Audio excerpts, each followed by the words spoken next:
Salam, hormatly izleyijiler. Şu gün 2025 ýylyň 10 ýanwary hepleriniň anny güni. Hoş geldiniz Demokratik Opozisiýanyň platformasynyň kanallarına.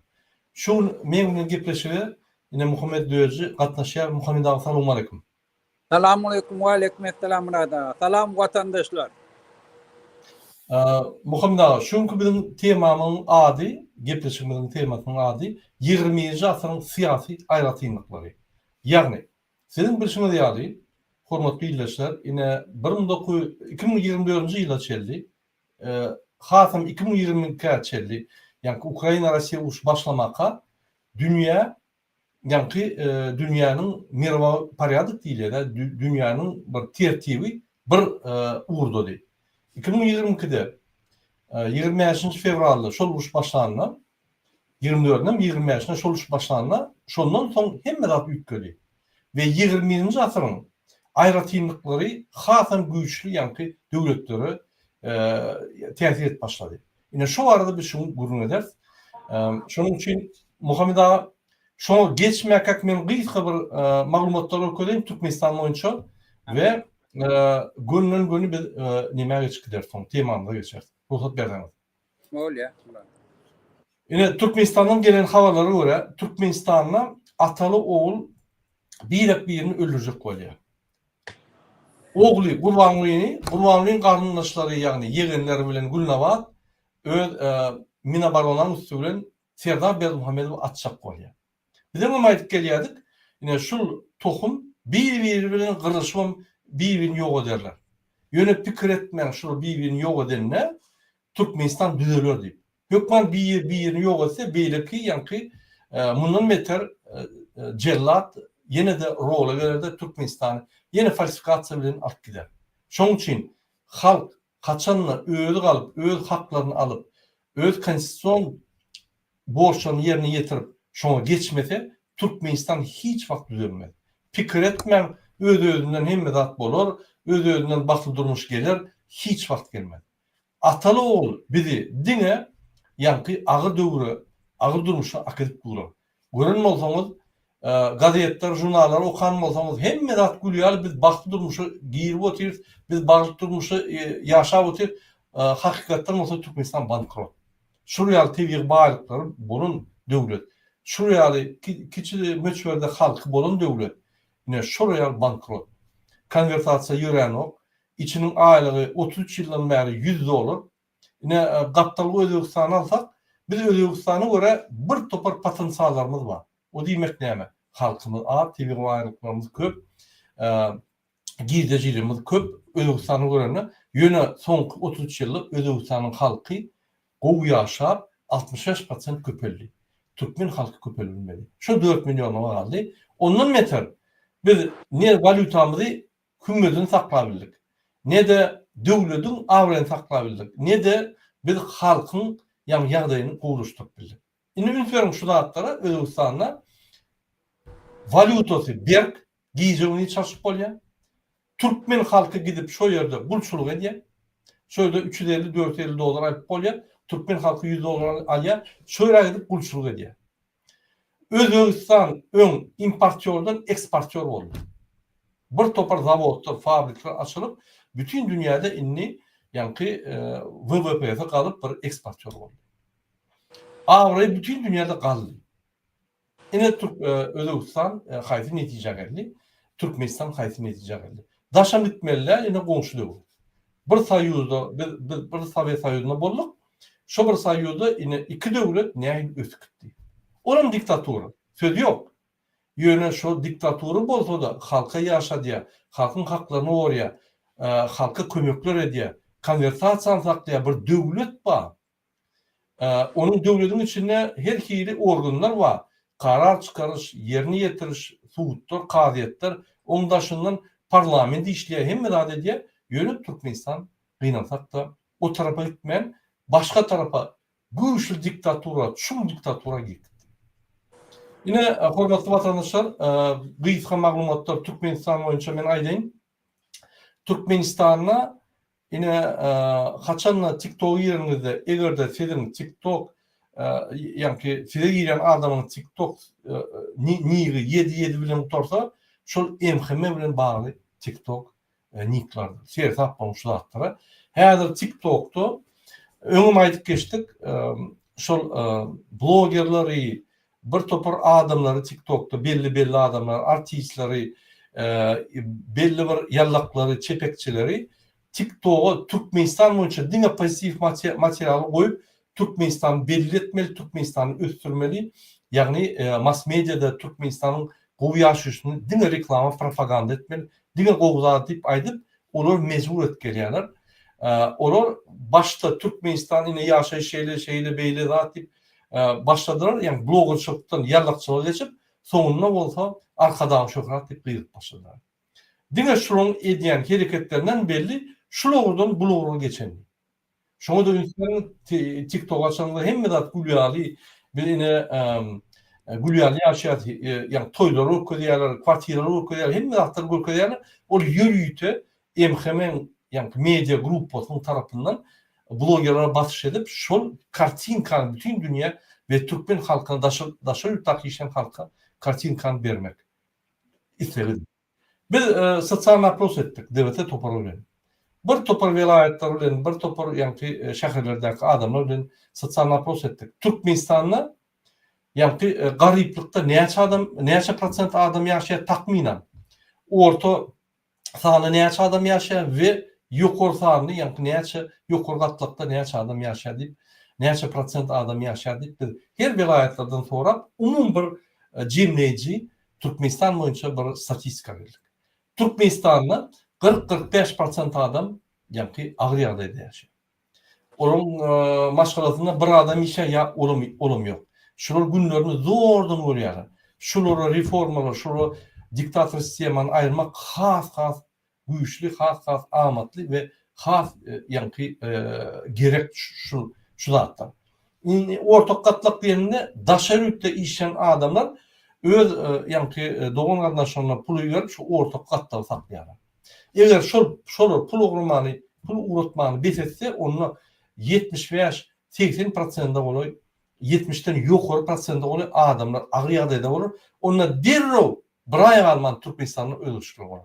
Diktaturany götüne dip gowarar başlan şütede ve Türkmenistanda täze hökümet, täze sistema, täze demokrat sistema emelýär. Indi galan 30%da goloy, ol 20'den 30'a çelli ýallaklar, ýegenler, körekenler, ýegenleri, ine şuraýaly nimeler adamlar. Ine şular rejimi absurd edip ýa-da rejimden ogurlap, rejimden ogurlayan adamlar beýlikle absurd edip şeýdip bir-birine ýani nime edip patribitil hökmüne diňe ýani konsumatör ýa-da consumption İngilizce patribitil hökmüne hizmet edip ýaşapýar. Olam ýaşaýyşlar sebäbi günde bayram etseň bir değerli bolýanda ýöne olar şol tipde ýaşamaga mezbur bolýar, başgaça bolan. Ýallaklyk we bayramçylyk. Bu zatlar menem üçin saýdym sebäbi häzir TikTok'ta bir topar videolar emele geldi Türkmenistan gülýärli, parahat arkadamyz, parahat asmanymyz, gahrman arkadamyň ýani barly sebäpli bir şuny eýle bir topar video propaganda onan blogerler we ýani TikTok'ta çykyş edýänler Türkmenistanyň içinde mezbur ýagdaýda çykyş edip başladylar. Ine şol gyýyky habarlar aýtsam, ine şu ýaly habarlar bar. Şu zatlara ünsüň hormatly watandaşlar. Indi gelin biz öz temamyza geçelim. Öz temamyza geçmekkä ine Muhammed Agyn biz bir Maxim Kast diýip bir bloger bar Russiýada. Şol gatow materiallar goýýar. Şu materiallar goýanlar käwagt şol berýän materiallar bir-de degişli umum dünýä boýunça degişli. Türkmenistana da täzir etjek ýani tejribesi bar. Şoň üçin biz size käwagt şol materiallaryny görkezýär. Sebäbi şol Maxim Kast'ın gruppasy gaty işleýär. Biz olar bilen kontaktda we şol gruppa ýaman gowy analizler edip, gowy netijeler çykarýar. Gaty öňdegi pikirler edýär we şonun şu prototypyny peýdanyp biz sizinle paýlaşarys. Muhammed ağa, onu goýaýyn şu materialy. Boya. Şu materialyň ady Путин не понимает экономику 21 века.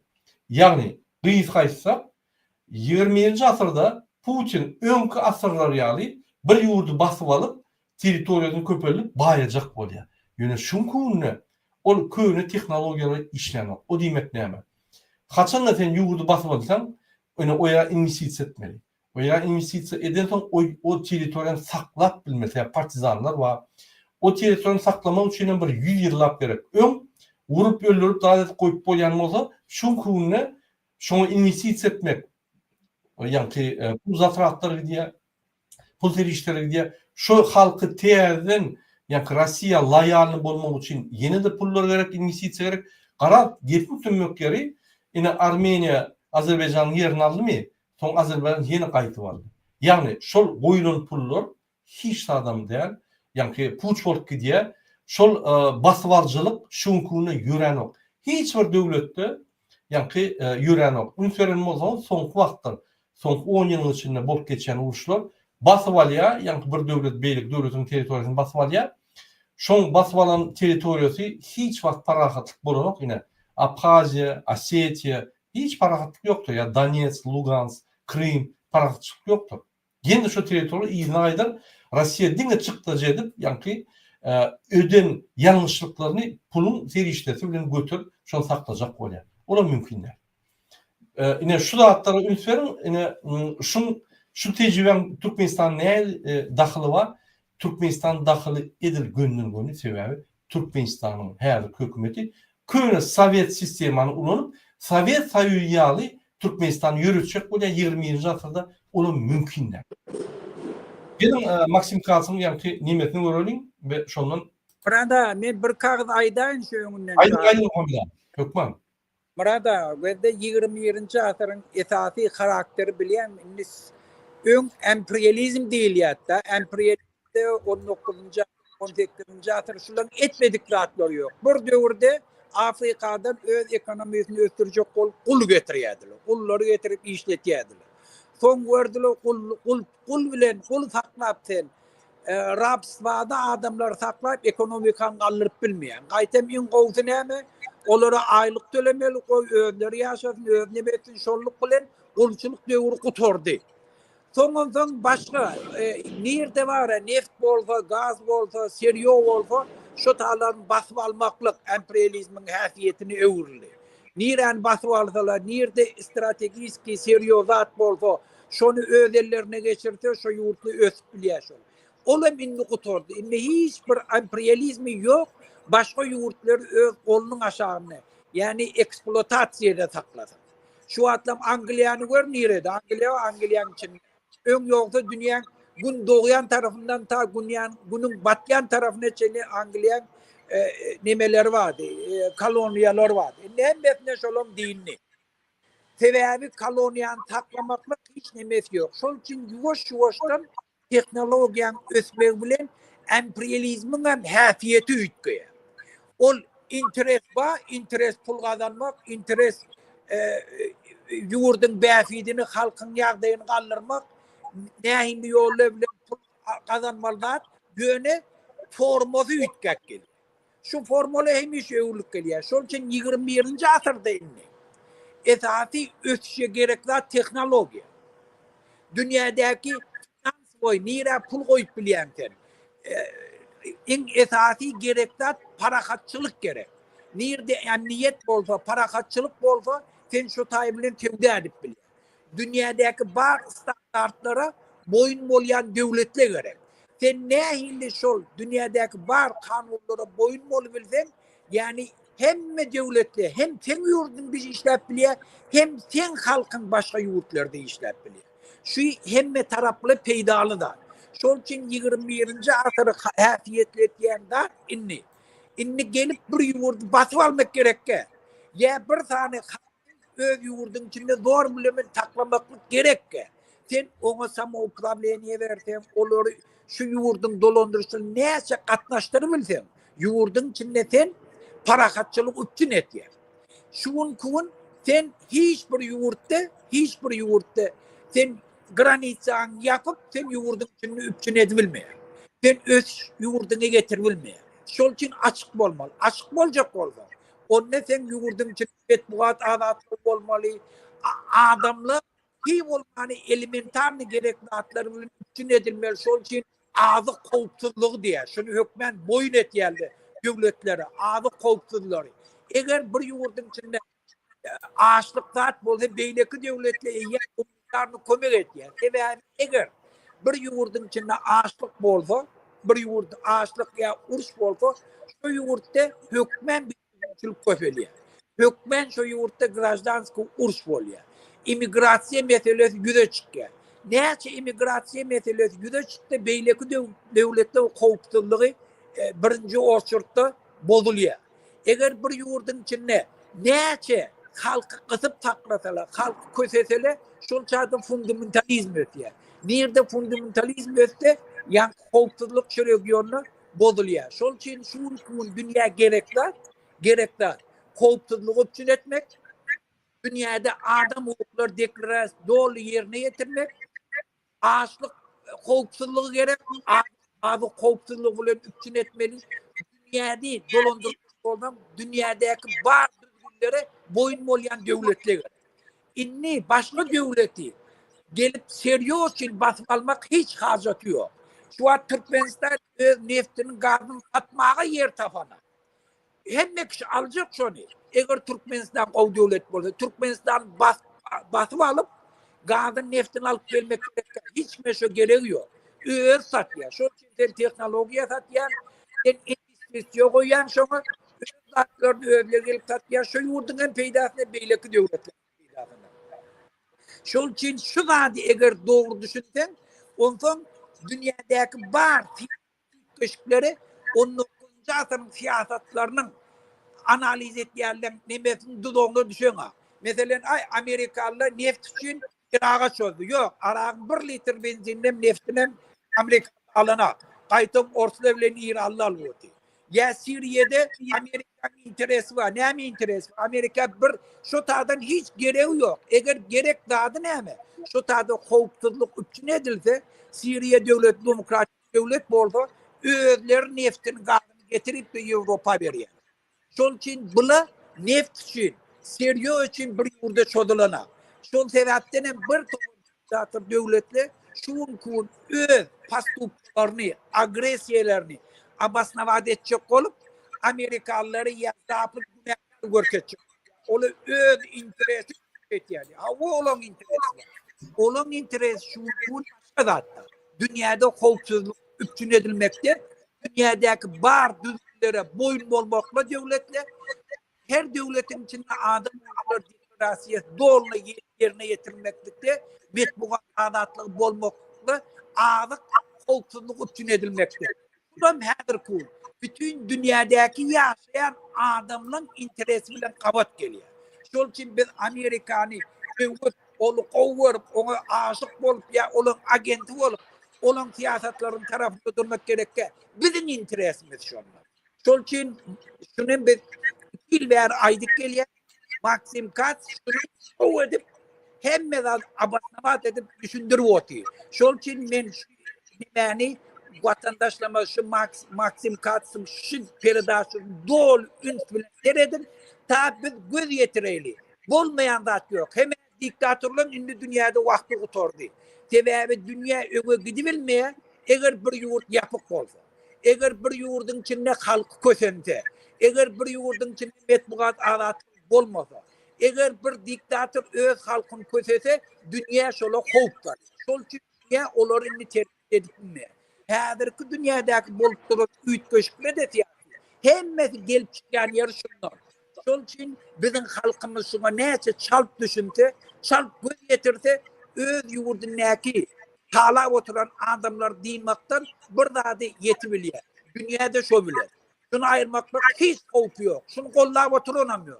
Dine Putin madde bir uygula dıktıla on dünyada bile yani yaşıyor. Şol için hiç ruhtan kaçmalı, yek edip kasavem etmeli. Bizim halkımızın interesi bütün öfen devletlerin interesi bile kavat geliyor. Şol için arkayın hareket etmeli. Bollum rada men aytacak.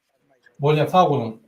Hormatly vatandaşlar, gelin Maxim Katz'ın bir neçe yankı ayyan pikirlerini dinleyelim.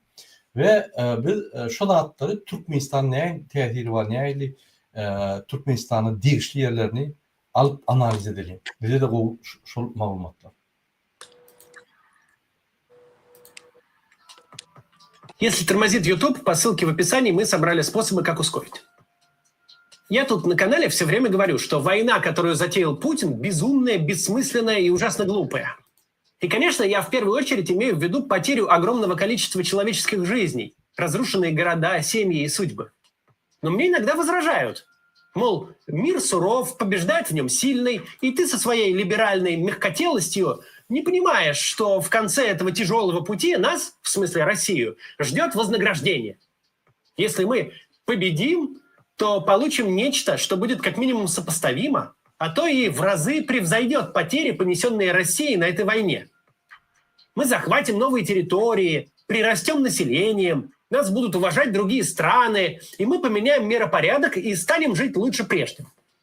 Сам Путин так объяснял смысл войны. Мол, мы приросли территориями же. Вот вам и ответ, зачем это все. Что касается длительного процесса результатов СВО, ну, конечно, это длительный процесс, может быть, так, но потом вы упомянули о том, что появились новые территории, ну вот, и такой все-таки значимый результат для России. Это серьезный вопрос. Значит, ну, чего ж там греха таить. И Азовское море стало внутренним морем Российской Федерации. Это серьезная вещь. Еще Петр I, да, это другое. Петр I еще боролся за то, чтобы, значит, выйти к Азовскому морю. Петра I очень в тему упомянул. Это очень распространенное мнение. Будто там наверху что-то планируют, как-то прикидывают, и у них есть четкое понимание, зачем это все. Но наша с вами проблема в том, что наверху у нас люди, которые не понимают, как в 21 веке устроен мир. Которые академиев не заканчивали, а если и заканчивали, то еще в СССР в конце 70-х годов и преподавали им плановую экономику. А сейчас экономика не просто рыночная, но вообще экономика знаний 21 века. Концепция, которая в головы пожилых чекистов просто никак не вписывается.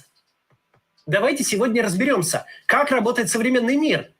Кто в нем хорошо живет, что ценится, а что ничего не стоит. Как в нем можно преуспеть, а как точно нельзя.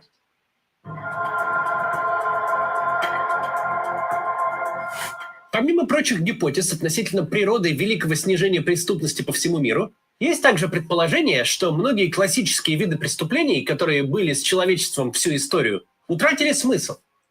Например, всю дорогу существовал классический гоп-стоп. Подкараулить прохожего в темном углу, настучать по физиономии на всякий случай и забрать ценные вещи. Если вы задумаетесь, то сразу поймете, почему сейчас с этим проблема. У современного человека все меньше и меньше остается того, чем можно поживиться. В карманах людей все меньше материальных ценностей. Что у современного человека в бумажнике?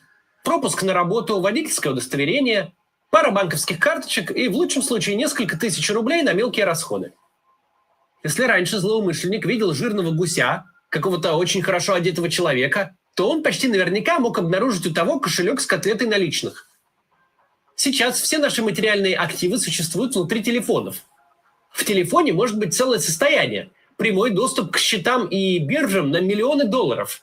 Только их физически нельзя отобрать. Эти миллионы долларов не бриллианты, запаянные внутрь корпуса телефона. Их оттуда не выковырить. Они существуют внутри приложений, доступных только владельцу. Попав в руки злоумышленника, современный телефон превращается в набор запчастей. Он уже не включится, ни к чему доступ не даст. Если раньше жертву ограбления можно было снять настоящие физические активы, наличные, золото, бриллианты, дорогую одежду, то сейчас у долларового миллионера из имущества при себе будет iPhone и Apple Watch. И даже если вы с него снимете дорогие кроссовки, то даром они никому не нужны в поношенном виде. Аналогично с квартирными кражами. Крайне маловероятно, что, вломившись в квартиру миллионера, вы наткнетесь на такого олдскульного гражданина, который деньги пачками в сейфах хранит.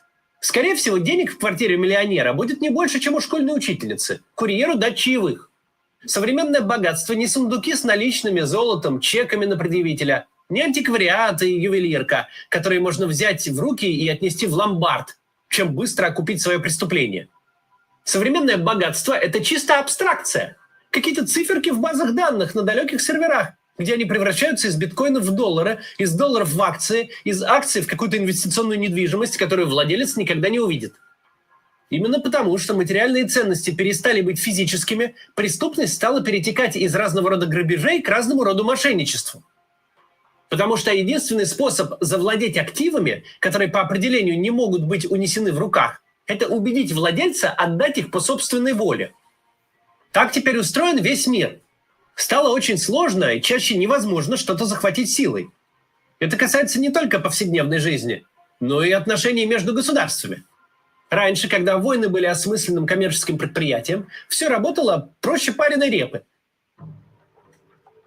Bonjour, Sophie, 48 ans, reçoit 10 000 euros de revenus passifs par mois. Léa, 37 ans. На любой территории есть физические активы. Пахотные земли, где крестьяне выращивают еду. И часть этой еды новая власть забирает себе в качестве налогов. Леса с ценным деревом и пушным зверем, реки, по которым идут торговые пути, где водится рыба, золотые прииски, шахты с янтарем, залежи соли и других ценных минералов. Все активы, существовавшие до зрелой промышленной эпохи, были очень простыми и понятными, такие, которые можно забрать и заставить на себя работать. Для этого не нужно строить инфраструктуру, заботиться о здоровье, доходах и образовании покоренного народа. Все просто как гоп-стоп. Пункт 1. Конкистадоры приплывают в Америку. Пункт 2. Устраивают локальный геноцид местного населения. Пункт 3. В Испанию уплывают галеоны с золотом.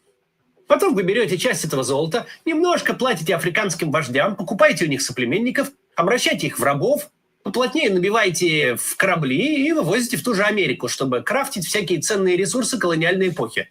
Сахар, кофе и табак, которые вывозите в Европу и продаете со сверхприбылью. Раб – просто актив. Вы не платили его матери пособию по декрету, не оплачивали роды в государственной больнице, не учили в школе, не будете платить ему зарплату, предоставлять отпуск по болезни, обеспечивать условия охраны труда, считаться с мнением и правами, которых нет. Вам не нужно вкладываться в его образование и квалификацию, потому что весь рабский труд – махать тяпкой под палящим солнцем от восхода до заката. Ни университетов кончать, ни читать уметь для этого не нужно. Ни тебе школ, ни учителей, ни завхозов, ни ответственных по технике безопасности, ни районного отдела образования и толпы чиновников, чтобы научить раба хотя бы 2 + 2 складывать. Все инвестиции в труд раба – это еда в том минимальном количестве, чтобы он просто мог жить и работать. Ну и какой-то сарай, где он будет спать. От таких условий жизни у вас будут люди умирать пачками, но для подобного бизнеса это не проблема. Когда человеческий капитал такой дешевый, всегда проще купить новых, чем этим создавать условия для жизни. Это все очень жестоко и бесчеловечно, но это реалии доиндустриальной экономики. Вам просто нужно как можно больше земли и как можно больше людей, которые на этой земле будут ишачить. Что-то выращивать или что-то добывать. В ваших интересах, чтобы люди эти как можно больше гнули спину и как можно хуже жили, как можно меньше ваших ресурсов на себя тратили. Лучший способ этого достичь – грубая сила. Вы сначала захватываете территорию руками людей с мушкетами, потом присылаете туда людей с кнутами, которые будут следить, чтобы все на вас гнули спину до смерти. Таким образом, человечество жило почти всегда. А в голове Владимира Путина и его друзей по Совбезу этот мир существует и сегодня. Сильные завоевывали слабых, заставляли их на себя работать, отчего становились еще сильнее, и на пике всей этой красоты, на рубеже 18-19 веков, вся власть была сосредоточена в руках 3 сверхимперий, которые контролировали плюс-минус все человечество. Теперь перенесемся в наше время. Только перед тем, как перенесемся, хочу вам напомнить, что вы можете купить мою книгу, вот эту. «История новой России. От Горбачева до митингов на Болотной». Итак, перенесемся в наше время. На свете существует 2 глобальные империи – Китай и Соединенные Штаты. Это может как угодно, чье угодно национальное чувство коробить. Но Россию тут через запятую никак не напишешь. Когда совокупный российский ВВП равен ВВП одной китайской провинции Гуанчжоу и одному штату Нью-Йорк в США, разговоры о сравнении тут неуместны. Любой макроэкономический показатель Китая или США находится в другом порядке величин относительно российского. Мы понимаем, Китай и США могут военной силой захватить любую страну за пределами списка 2 десятков крупнейших, любую страну без ядерного оружия. США благодаря своей подавляющей технологической мощи, а Китай потому что легко мобилизует пару десятков миллионов человек, а против лома нет приема. Нет сомнений, что вернись мы в 18 век, мир был бы сейчас четко поделен между колониями и зависимыми территориями США и Китая. Уж, по крайней мере, Африка, большая часть Азии и Латинской Америки совершенно точно были бы так или иначе завоеваны. Там бы сидела колониальная администрация или из Вашингтона, или из Пекина. Вся мировая политика определялась бы противостоянием, причем военным, этих двух центров силы. Никто бы даже внимания не обратил на войну России с Украиной. Это бы проходило по разряду драки двух племен зулусов. Вся реальная мировая политика крутилась бы вокруг того, как китайцы у американцев или американцы у китайцев где-то что-то отжали. Как глобальные империи они бы между собой не воевали фронтально. Зато в колониях бодались бы за территории и население каждый день. Но этого не происходит. Почему-то ни китайская, ни американская армии не высаживаются в беднейших странах Африки, которые по определению не могут оказать никакого сопротивления. Ни Китай, ни США не захватывают все эти рудники с алмазами и редкоземельными металлами, так необходимыми современной высокотехнологичной промышленности.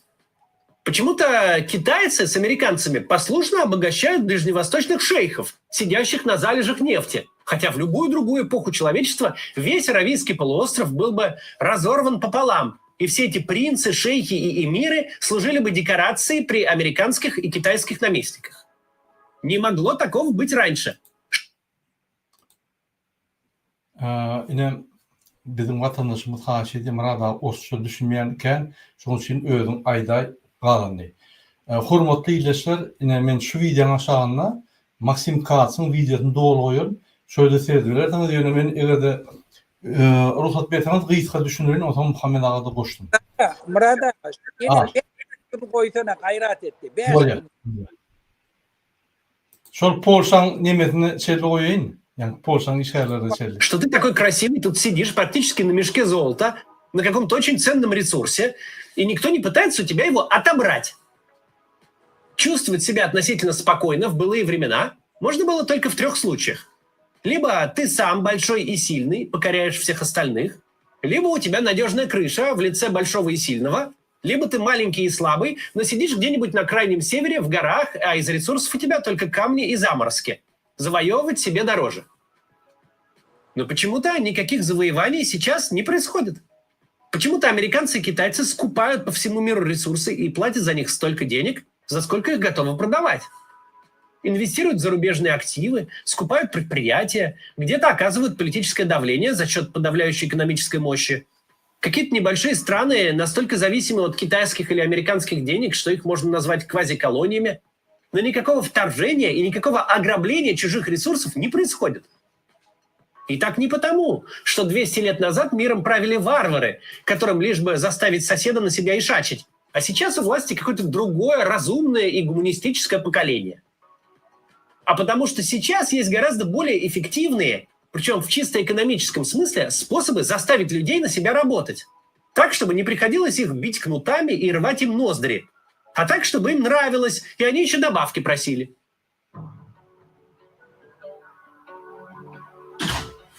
Как сегодня страны заставляют остальных на себя ишачить? Они производят универсальные ценности, которые все хотят по умолчанию. Самый простой пример – кино. Продукты массовой культуры, кино, сериалы, музыка устроены таким образом, что финальная продажа единицы продукции конечному потребителю ничего не стоит для компаний, которые продают. Каждый зритель, который заплатил за билет в кино, не приобрел никакой физической сущности. Он заплатил за право присутствовать в зале во время сеанса. Это не принесло никому никаких дополнительных издержек. Половину от своего билета он заплатил кинотеатру, который худо-бедно, но хоть как-то заморочился. Организовал помещение, отопление, электричество, проектор, персонал и все прочее. Другую половину он заплатил напрямую студии-правообладателю, которая дала кинотеатру право показывать свой фильм. Абсолютное большинство фильмов в мировом прокате сегодня американские. Голливуд собирает больше денег, чем киноиндустрии других стран вместе взятые. Мы с вами помним, деньги – это эквивалент труда. Мы кому-то принесли своим трудом пользу. Этот кто-то дал нам взамен деньги, которые мы меняем у кинотеатра на право посидеть в кресле и посмотреть фильм. Типичная цена билета в кино в обычный день начинается примерно с $10, половину из которых получают правообладатель. $10 же – это типичная часовая зарплата для не слишком квалифицированного труда в среднеразвитых странах, вроде большей части Восточной Европы, например. Это значит, что польский грузчик полчаса гнул спину, собирал палеты, загружал фуру только для того, чтобы американская студия разрешила ему посмотреть кино, чтобы отдать ей $5. Без надзирателей, без трупов, кровищи, политических рисков, без всего. Польский грузчик работал полчаса на американскую экономику только потому, что американское государство создало такую среду, где снимаются фильмы, которые все хотят смотреть. А что если этот грузчик ходит в кино раз в месяц со всей семьей, женой и 2 детьми, например? 12 раз в год, вчетвером, это 48 билетов. Выходит, 24 часа в году грузчик работал в поте лица только за право смотреть с семьей американские фильмы. Американская студия понесла $0 издержек за то, что они пришли в кинотеатр, а получила эквивалент его труда за 3 полные рабочие смены. А есть ли у этого грузчика подписка на Netflix? Скорее всего, есть. Сколько стоит базовая подписка на Netflix в Польше? $8 в месяц, $96 в год, который почти целиком, исключая местные налоги, получает американская компания. Сколько американский Netflix тратит на то, чтобы поставлять польскому грузчику свои фильмы и сериалы? Можно смеха ради посчитать расходы на сервера и трафик, но вообще-то будем честны, это практически ноль. За $0 американская компания даже за вычетом всех местных налогов получает эквивалент труда грузчика как минимум за 8 часов. Целый рабочий день в году поляк работает на американцев просто так. Spotify, YouTube, подписка на Amazon и покупки на андроиде. Наш абстрактный польский грузчик отдает многие часы, дни, возможно, недели своего труда напрямую американским компаниям. Просто чтобы ему было чем заняться после работы и куда сходить с семьей. Все эти деньги уезжают в Америку. Да, американская корпорация потратит что-то на создание фильма, заплатит актерам, потратит деньги на то, чтобы был удобный сайт с доступом из Польши. Что-то, и очень немалая часть, уйдет напрямую американскому государству в виде налогов со всего этого дела. Но в целом, если свести всю конструкцию к самой простой формуле, мы получаем польского рабочего, который добровольно, безо всякого принуждения, работает на американцев. И таких сейчас полмира. А может ли Америка захватить Польшу? Чисто физически, почему бы и нет? США – главный союзник Польши. И если этот союзник, который больше по населению в 10 раз, а по экономике в 30, решит вдруг напасть и оккупировать, то не очень понятно, как Польша сможет сопротивляться и кто придет к ней на помощь. Это будет стоить очень много денег и много крови. Но в конечном итоге, возможно, наш грузчик будет порабощен США, и его заставят работать на благо оккупанта. Но зачем? Сейчас США в отношениях с этим грузчиком являются чистыми выгодоприобретателями.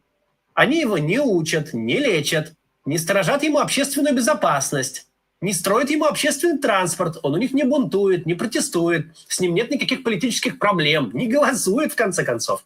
Он просто трудится, а потом берет эквивалент своего польского труда и отдает его Америке. Мало того, если США нападет на Польшу и ценой огромных потерь и разрушений все-таки поработит нашего грузчика, то он после этого ведь Netflix смотреть уже не будет. И в кино на американский фильм с семьей не пойдет. Скорее всего, он вместо этого пойдет в польскую армию и будет отбиваться от внешних захватчиков.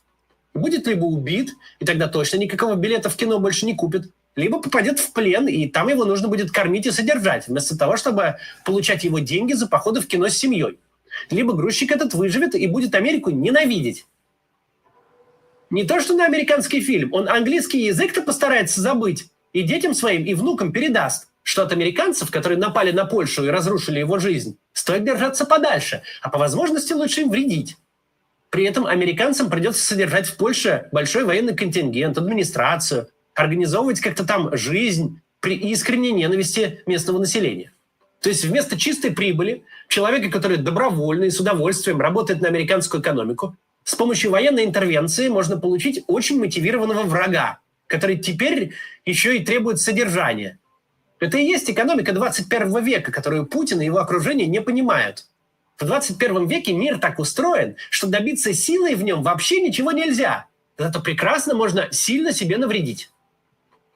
Пример с Америкой еще туда-сюда понятный. Но бывают намного более удивительные истории, когда половину мира, причем еще и самые развитые страны, ту же самую Америку, заставляет на себя работать очень маленькая страна, которая с военной точки зрения в сторону США и чихнуть бы не смогла. А в прошлые века, в те, в которые все еще идут в голове у Путина, такая страна не могла бы претендовать вообще ни на что, кроме немедленного порабощения. Но сейчас все наоборот. На нее работает половина Америки. Я говорю о Дании. Albion Online est un MMORPG bac à sable dans lequel vous écrivez votre propre histoire au lieu. Вы наверняка как минимум что-то слышали о препарате Ozempic. Изначально созданный как лекарство для диабетиков, этот датский препарат стал мировым хитом в сфере похудения. Сначала на препарат этот подсел примерно весь Голливуд, а затем, когда люди увидели эффект, с которым не поспоришь, увидели, как звезды кино и шоу-бизнеса худеют на глазах, Ozempic стал хитом уже всемирным. Его продажи – это что-то поразительное. В 2023 году его продали на $11,5 миллиардов, причем 60% из них, 7 миллиардов, пришлись на продажи в Соединенных Штатах.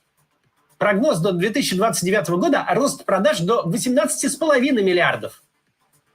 Может показаться, что это не так много. На фоне оборотов какого-нибудь Apple десяток миллиардов – не вот те сумма. Но есть важный нюанс. Сливки с этих продаж получает датская компания. Платит она налоги в Дании и находится в Дании. Дания – это страна с населением в 6 миллионов человек, с совокупным ВВП в $400 миллиардов. Уже сейчас, когда взрывной рост популярности препаратов в самом своем начале, его продажи по миру уже почти достигли 3% всего датского ВВП. Один препарат, который в производстве не стоит почти ничего, как любое массовое лекарство, приносит небольшой стране деньги в макроэкономическом масштабе. Что еще более поразительно и что обеспечит датчанам бесконечный приток денег на долгие десятилетия, это формат применения Оземпика. Для сохранения его впечатляющих свойств курс применения будет де-факто пожизненным. Чем больше миллиардов гигантская Америка платит Дании прямо сейчас, тем больше миллиардов будет платить в будущем. Американцы, которые просто хотят хорошо выглядеть, будут напрямую работать на датчан. Сколько работать? $7,5 миллиардов поделим на среднюю почасовую оплату труда в Соединенных Штатах – $35. Получаем 214 миллионов часов. Это 26 миллионов рабочих дней по 8 часов. Еще разделим на 260 рабочих дней в году и получаем 103 тысячи рабочих лет. Выходит, теперь 103 тысячи американцев будут работать на Данию. И цифра эта будет только расти. То есть продажи Оземпика в США – это как если бы у Дании, которую не каждый американец с первого раза найдет на карте, в США был бы собственный город-колония на 100 000 взрослых работоспособных людей, которые бы работали только на датчан. Почему так получилось? Если коротко, у Дании высокое качество образования, страна производит много квалифицированных людей, способных разработать и продать штуку, в которой будет нуждаться весь мир. В Дании развитая политическая система с независимым правосудием. У Дании хорошая репутация и такая предсказуемость будущего, что там может существовать подобный бизнес, в котором годами и десятилетиями нужно вкладывать в исследование препарата, рассчитывая, что в конечном итоге разработка принесет миллиарды. Чтобы вкладывать гигантские суммы в технологические бизнесы, которые будут требовать многолетних инвестиций, а затем заставят весь мир работать на своих разработчиков, инвестор должен верить не только в идею своей разработки, но и в саму страну. Он должен верить, что его инвестиции не приберут к рукам местные силовики. Должен верить, что его бизнес завтра не окажется вне закона. Он должен верить, что государство в принципе не будет совершать идиотских самоубийственных поступков, не решит вдруг заняться войной с соседями. Yine hurmatly vatandaşlar, eğer gıyt kaçsam şuna yan zatlarını, şunkunla bir yurdu basıp alıp, yani şu teritoriyasını yıkıpladı, tezin kurup tezin investisiya etmek hükmanlar, hazır kunla yine 20. asırda adamlar konkurentность, yani ekonomik iqtisadi konkurentnosti üstünün görüşleri. Mesela için Xitay hazır ekspansiya ediyor. İnvestisiya ediyor, yani kreditler berenine öz xaritlerini koyuyor, öz firmalarını işlediyor, öz ekonomikasını aldırıyor ve eğer de şu devlet kredit beren devleti, yani pul veren devleti iş hükmünü kredi eden devleti qaytarıp vermeden o territoriyasını alıyor. Uruş yok. Onu ekspansiya değil. Yine Xitay eyyam Tacikistan'ın ve Kırgızistan'ın yanlışmadan territoriyi aldı. Kırgızistan berilmedi, Tacikistan'ın berilmedi. Aldı. Yine şeydi ekspansiya diye Xitay. Şunun için Xitay Türkmenistan'ın yerine katı yeri tak bulmalı. Bir yerge batmalılar Xitay'a. Xitay bir yerge ediye bu kontraktlara medya erkek kurbanlı yer bir samsık bolsa onun elinden territoriyasını alıyor. Mesela için Marvel ayırmak biliyor. Marvel ayırsan gaz ocaklarmak biliyor. Katı yeri tak bulmalı. Biz şunu düşünecek koyar şu gepreşikte ve şu gepreşikte biz düşünecek koyar eğer de devlet azat içine azat metbuat bolsa, azat hareketler bolsa, içine institutlar, üniversiteler açık bolsa, içine şirketler açık olsa, içine adam gelip gidip bilen olsa, onu şu devlette konstitusiyaları işleyen olsa, şu devletin investisiyaları geliyor. İnvestisiya gelse, şu yerinin halkı oturup bir zat oylap tapıp, informasiya açık. Bir dünya gerek zatlar oylap, şuna daş ürünü satıp eksport edip, Türkmenistan'a valuta getirip biliyor. Başka devletler basıp almak gerekse, bu yaşayış bilen yankı yaşayış yerini kaldırıp bütün dünya önüne görülü hükmünde bulup biliyor. Unutmayalım. Şunkununa eğer Türkmenistan'dan alsak hiç uğurdan konkurent sposobny devletler. O demek yani. Konstitusiyası işleyen yok, işleyen yok. Haklarını korap olmak yok. İnvestisiya etmek elinden MHM, polis ve yerinler ılgap veriyorlar, alıyorlar. Şöyle de azat bağları yok. Yani sabonlu rынок yok. Şöyle de yani alışveriş ederyali mümkünçülük yok. Konvertasiya yok. Koyun mayan erti pulunat bilen. Bir topar Türkler ağlap yatır. Maya oydurar, kuruş getirir, kovuk koyurdular. Türkmenistan öz kredit istoriyasını, öz yani konstitusyon istoriyasını, tarihini katı ervet bütün dünyaya yarattı. Bu hiç kimden yok. Şunun için Türkmenistan'ın investisiyaları, ulu kapitalları gelip bilen yok. Şular baka. Yani şular yani o atalı oğul şu şertleri saklak geliyor. Halk kırılıyor, halkın hakları yok.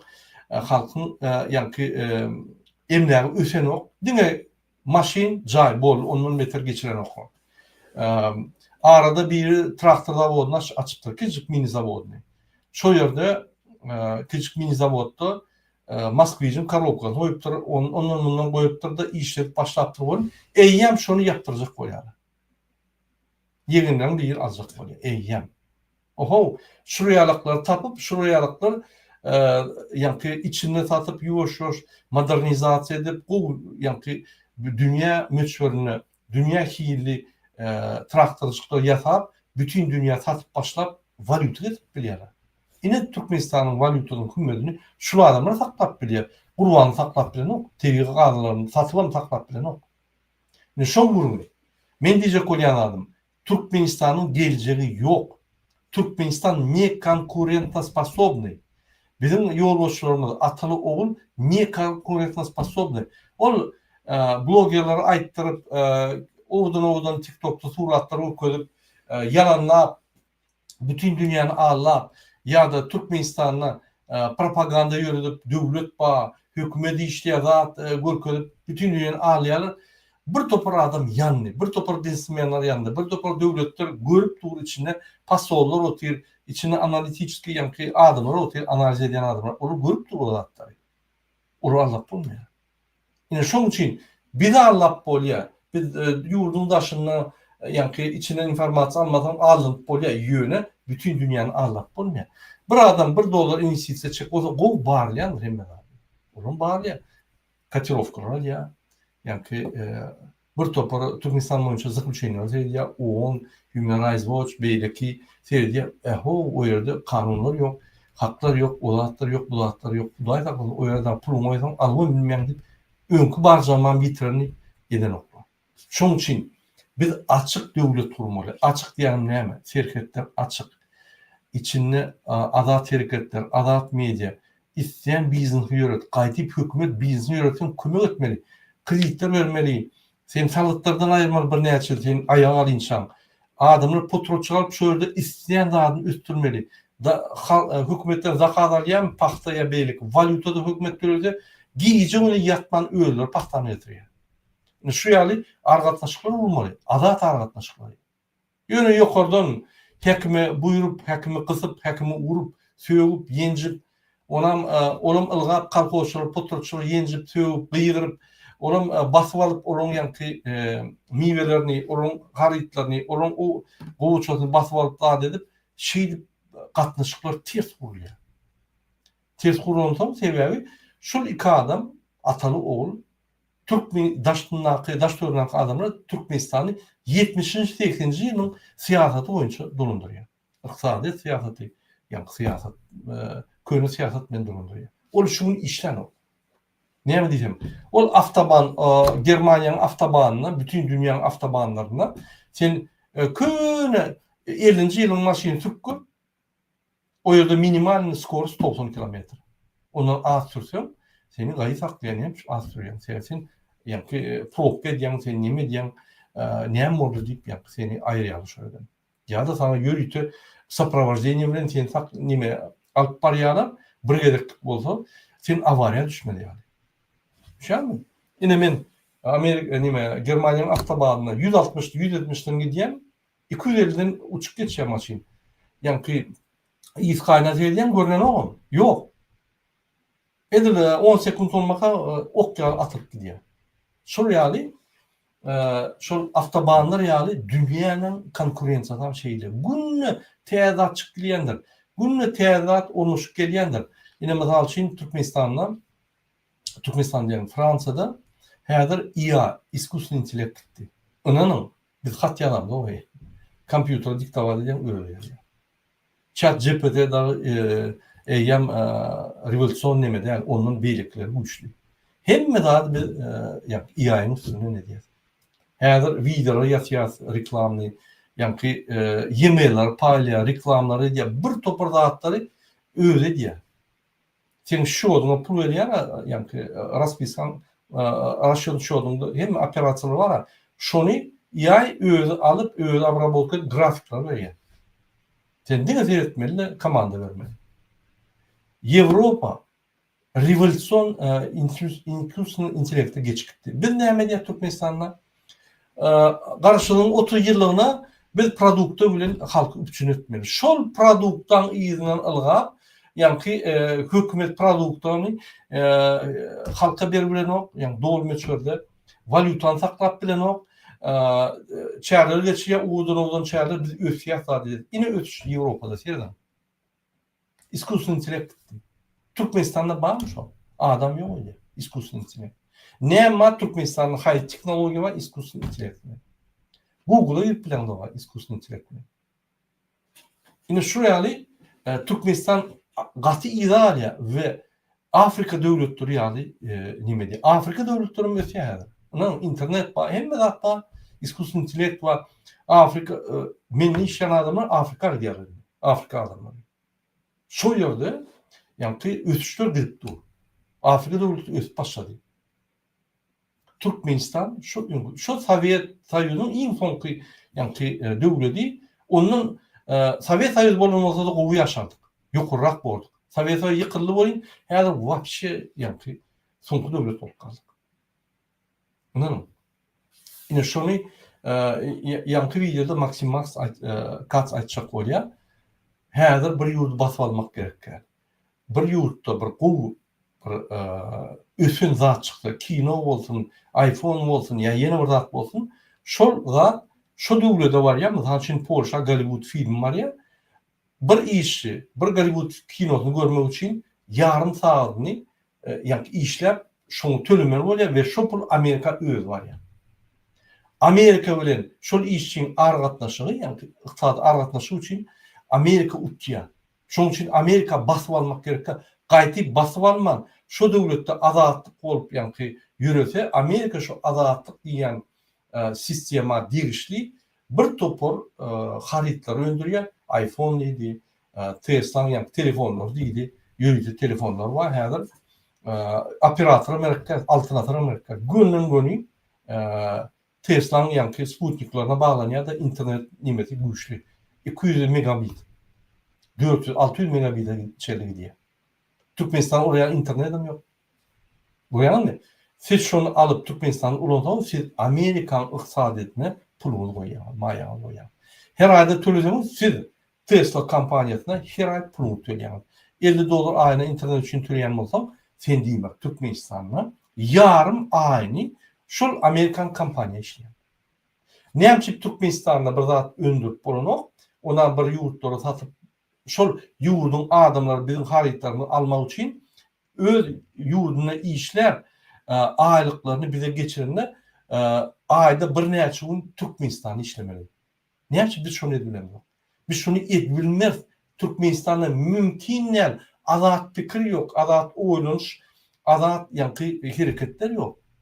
Ine şol haçanda döwlet ösen bolsa, azatlıklar bar bolsa, azat kelläňde, azat ýa-da bez limit informasiýa bar, şo ýerden bir zat ýatap üstüp bolýar.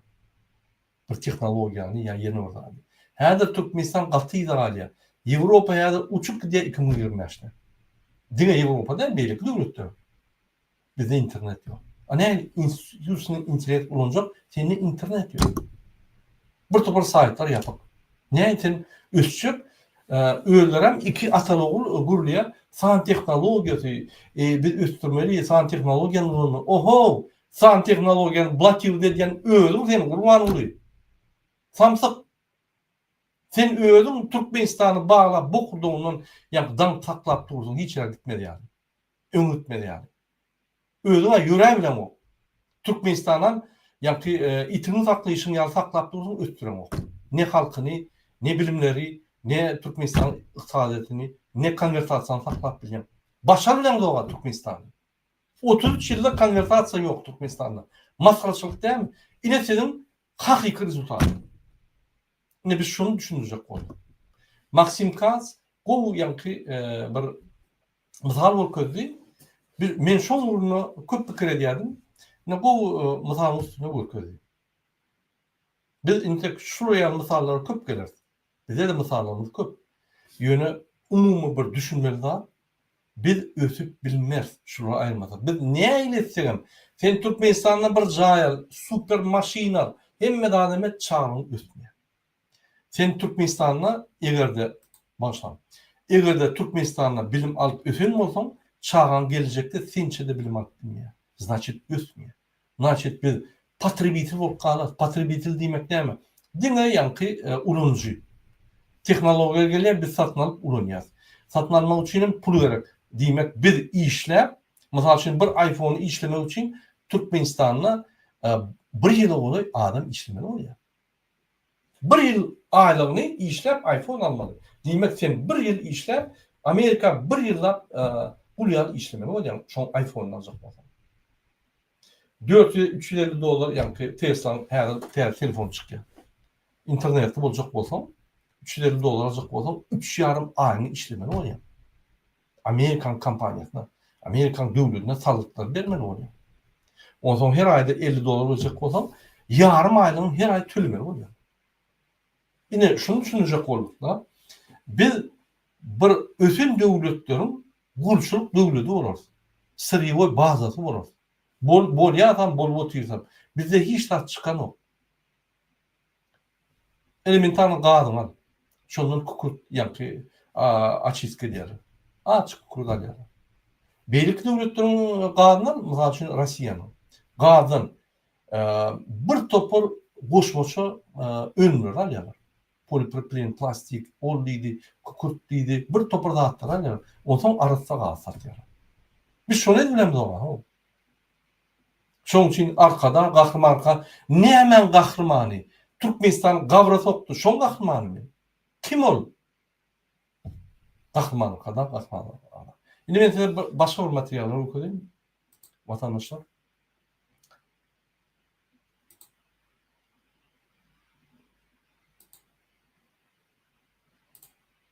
İkinci material insert verdim.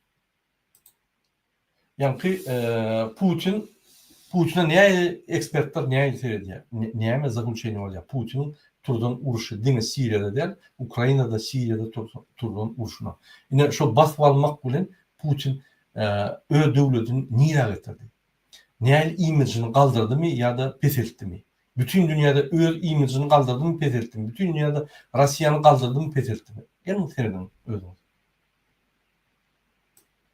بكل تأكيد أن الحضور الروسي Безусловно, российское присутствие в Сирии после падения режима Башара Асада не будет таким, как прежде. Дело в том, что Россия не просто политический союзник режима Башара Асада и не просто дипломатический сторонник, который десятки раз блокировал резолюции Совета Безопасности, осуждающие режим Башара Асада. Русские также участвовали в боевых действиях на стороне режима Башара Асада. Можно сказать, что они спасли его от падения с сентября 2015 года. Мы, сирийцы, прекрасно знаем, что именно русские разрушили Восточную Алеппо в конце 2016 года, изгнав более миллиона граждан. Это русские, а не кто-то другой. Тем, кто боролся с ИГИЛ, был международный коалиционный контингент на востоке страны в координации с силами СДФ. Российские войска не приближались ни к ИГИЛу, ни к другим, а лишь способствовали убийству сирийского народа. Они нацеливались на отряды свободной армии, а также следовали политике выжженной земли, нанося удары по инфраструктуре, мечетям, школам и больницам. И мы видим эти факты. Граждане, которые до сих пор находятся в палатках, были изгнаны русскими. هذا هو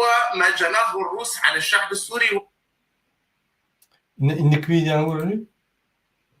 Yine Siriyan halkı ne var diye. Если бы не Путин, Хасан Насралла и Иран, мы бы убрали режим Башара в первые же годы. Те, которые освободили страну, были бы жители этой страны. Мы хотим от вас, как от журналистов и братьев в исламе, направьте это видео Путину. Мы говорим тебе, если ты убежал от наказания в этом мире, то куда ты убежишь от наказания в мире вечном? Клянусь Аллахом, мы рассчитаемся с тобой в последней жизни.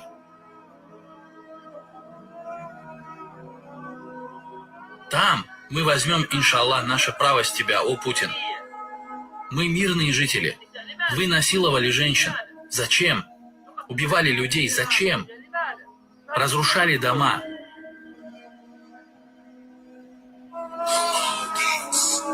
Путин, зачем ты бомбил наши земли? Дома. Зачем?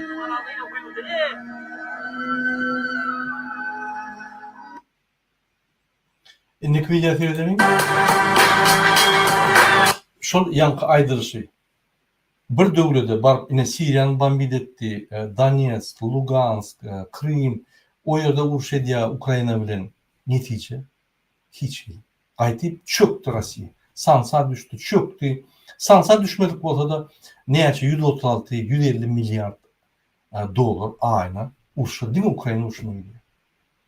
Olamen tek başı bir ýylda 3 ýylda terdi näçe gitti? 400-500 milyar da Rossiýany gulýan etip bolýar. Näme etjek orýaly Ukraina onça yarar edip bombalamak näme gerek? Rossiýany gulýan edende inanın Ukraina halkı özü maydan edip Rossiýa goşulmaly diýip goşulardy. Pulsuz zatı ýa-ni hiç zatı. Rossiýa diňe agry galardy bütün dünýäde. Ondan başga Gazakstana goşuldy, ýene Sowet Soýuzy boldy. Ine şurýaly ýol alyp gidip bolýar we netije alyp bolýar. Başga uruş edip halkyny gyryp o ýolları hiç tada getirmeýär. Diňe tupýa getirýär. Ine ünslerin şol grafikde Rossiýanyň hemme alýan ýa-ni puly ýa-ni 1 trilyon 970 milyarda goloy оборот var Rossiýa WWP'si. Diňe Apple kompaniýasy ine 2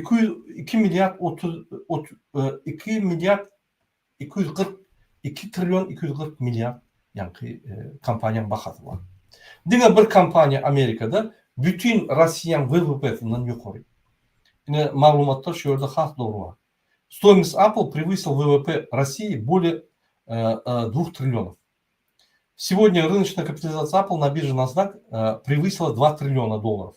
Таким образом, стоимость компании оказалась больше, чем ВВП России, который на данный момент составляет примерно 1,6 триллионов долларов.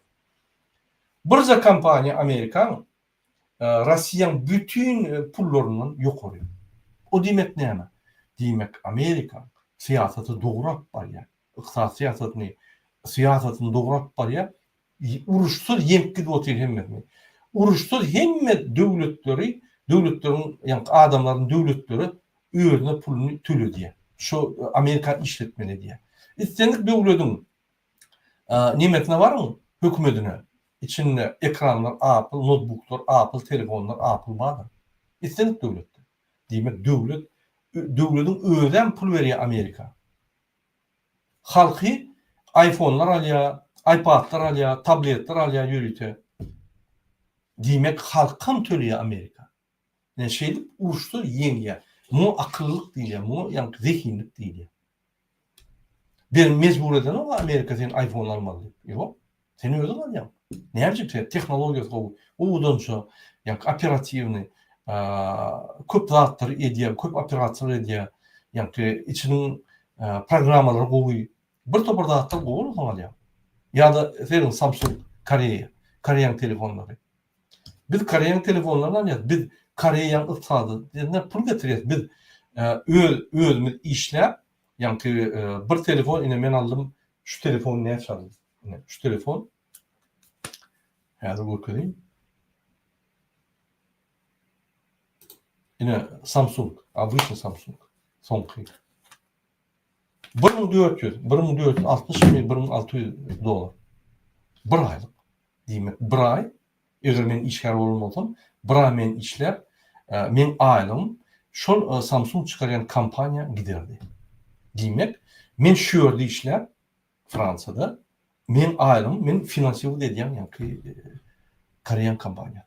Yine şuraya katlaşıklar olmalı. 20. asırda yine şuraya iqtisadi ve doğru siyaset olsa aşağına doğru iqtisadi katlaşıklar olmalı. Şuraya katlaşıklar kurup devleti üstürmeli. Başka yolu yok. Yine şuraya katlaşıklar kurmak için devlette konstitusiya işlemeli. Adalet informasiya olmalı. Mass medyalar adalet olmalı. YouTube'lar bir topar saytlar açık olmalı. Bilimler, dine hükümet bilimlerde ограниченный взяткары. Bir topar частный institutları, частный üniversiteler, bir topar yani üniversitelerde eğer günlüğüne dine 150 adam alyan olsa bir fakültet. Akşam kısmını aç, zavuçunu aç. Eğer ücretle köpeliyor. Bir topar adam bilim alıyor. Hükümete выгодно ya bir adam okuvatlar bilim alıyor, eğitik konuşun bir teknoloji açıp biliyor. Elon Musk yani teknoloji açtı. Dine bir adam bütün Türkmenistan büdjetini ne tutup biliyor. Yine şeyli ötüyor devletler. TV'ga satıp, ondan переработка edip, ondan satıp, yine de ötecek olsan o yıllar gerek. Yine Amerika seyret gaz nevit yok. Bağolsa da o meşhur Katar. Esas teknolojik kampanyalar getir yapılıyor Amerika. Bir topar kampanyalar var. Alın, açın Amerikan yani artçılarının, kampanyanın artçılarının yürütü saytları var. Ben indikerek ülkeler. Seyredin. Dünyada en güçlü kampanyaların artçıları. 60-70% Amerika. Yani şunu pul getiriyor Amerika. Şunu nalog getiriyor. Şu naloglar Amerika mümkünlük veriyor. Armiyanı saklamak, bir topar yani işler etmek, bir topar halkın yağdayını kovu saklamak. Amerikan iqtisadiyatını tuğuluyor. Ne şunu tuğuluyor? Amerikan valutasını saklak geliyor. Onda şundan akıllı hükümet var. Analiz ediyor. Ne mülkçe dünyada, ne mülkçe iqtisadiyatta içinde. Hem de dağıtlar analiz et. Yürütü centerlar var. Türkmenistan'da statistikanı gizliyor. Hükümette işleyen yallaklar, çepekçiler. Onlar zihinliği yok. Dine halkı kızıp yukarıdan gelen görkezmeler, tupol görkezmeler halkı kızıp ettir. Onun meter bir halka adar vermeden bir zat işleyecek, bir sistem olacak, işleyecek da adam bozup koyuyor. Dine TV'ye bağlıkların üstüyle yani dürü sakak geliyor. Niye ötüyoruz? Hani ötüşmüz? Hani yani kahramanlar kadar nimetti? Onu edin kahramansı Türkmenistan kavru soktu. Türkmen ötün halktan ilat yasadı. Ötmez halk yasadı. Hem yerde Türkmenleri hem yerde üstüne uçuyor. Polisler, Türk'ün polislerine çeldi, Rusya'nın polislerine çeldi. Sizin devletiniz yok mu? Yani şunu etti. Şunun için şu atalı oğul kasıt çalt yerde tutsak edilmeli. Bir keyfine aydamda yok. Şu iki adam bütün halkın ıkbalını çalıştı. Bir şunu tutsak edip şu cenayete çekmeli. Bütün dünya ülkölmeli. Hava biz basırlık diktatörlerden biz maskara olduk. Ümit verin. Biz yeketek devlet diktatörünün yakasından tutup şunu tuğd ettik. Onu bize kayıtıp güvenanlar. Bizimle işleşerler. Bize kreditler verirler. Bize investisiyalar verirler. Her de investisiyan olmasa devlet kaldırıp olmuyor. Konkurensiya katı işli.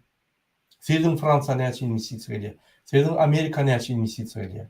İsteýän adam pullarını alıp Amerika ılgasy gelýär, şöyle pul goýup biznes etjek bolýar. Investisiýalar bar ýa.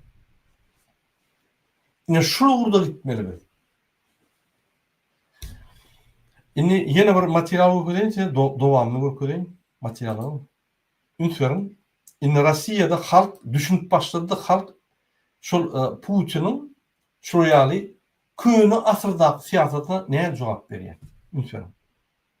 Всем поступкам по вашим, по всем, что вы развалили, все заводы, всю инфраструктуру, все, что вы продали, то, что вы китайцам продали гектары за копеюшки, они за все будете отвечать, гады, за все будете отвечать, за все. Парадокс заключается в том, что вот я не знаю, какие мы, что в нас такого, что в нашей крови, что мы голосовали за одного и того же предателя 4 раза мы голосовали за предателя, понимаете, который в итоге, в оконцовке, так сказать, на своей финишной прямой, значит, обманул всех, и это показал всем. Вы понимаете, всем показал это, что он плевать хотел на людей, просто плевать. Забирает пенсии, забирает жизни, забирает деньги, паспорта, права, там налог, тут налог, хлеб, это, трамвай, метро, все дорожает. Сколько вы будете, господин Путин, сколько вы будете пить нашу кровь?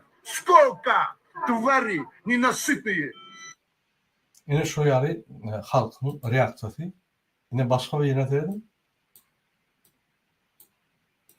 Уже к Владимиру Владимировичу. Тяньте газопроводы 1000 километров. Южный поток, Северный поток, а у нас полстраны без газа. Люди дровами отапливаются. Это же страшно. Машина дров стоит от 5000 до 10 тысяч. Откуда у пенсионеров деньги? И еще ваши депутаты. Они не наши, они ваши депутаты. Включая и вас, Геннадий Андреевич Зюганов. Принимаете все только антинародные законы. Опять же, какое наше бедное государство при таких богатых ресурсах? Вы, Владимир Владимирович, списываете налево и направо все долги. Любым странам. Ладно, нашим бывшим республикам Советского Союза. Ну, западным, восточным государствам. Вы миллиардами долларов списываете долги, а у нас народ голодает. Для чего? Чтобы с нами дружили? Да начнется война, они плюнут на нас, и никто нам не поможет. Абсолютно. Не чтобы вас требовать долги и вложить их в развитие государства, вы просто-напросто выкидываете деньги на ветер. Деньги не ваши, деньги наши, народные. Потому что государственных денег нету. Doğru diye, yine pullar diye sizinki der bizimki. Kaçan da siz, Gurban Berdimuhamedov, teyada maşincalar alıp sürüp drift edýänini görseňiz, inanın, drift edýäni bizim pulumyza, şu bizim pullarymyza alınan maşin, şoň haky ýok şu maşinalar drift etmäne. Şu maşiny alandan şoň pullary bir oturup, ýani çelekenine diýdi, ýol ötünde diýdi, gargalada diýdi, ýa-da Könürgünçde ya yeni bir tahtada diýdi. Şu ýerde bir polkinka urmaly. Ya şu ýerde bir skor pomoş maşina alyp bermeli. Buna hiç mi işlat diýen ok? DWT we opozisiýadan başga etjek ne diýen? Maşinja galadyň hökümet pulunu, garajlar var. Onam garajlaryny ahrana serediýär. Üstendik wagty rally edip drift edýär. Samtyk birda biz bunu gaty sroşna tutmaly.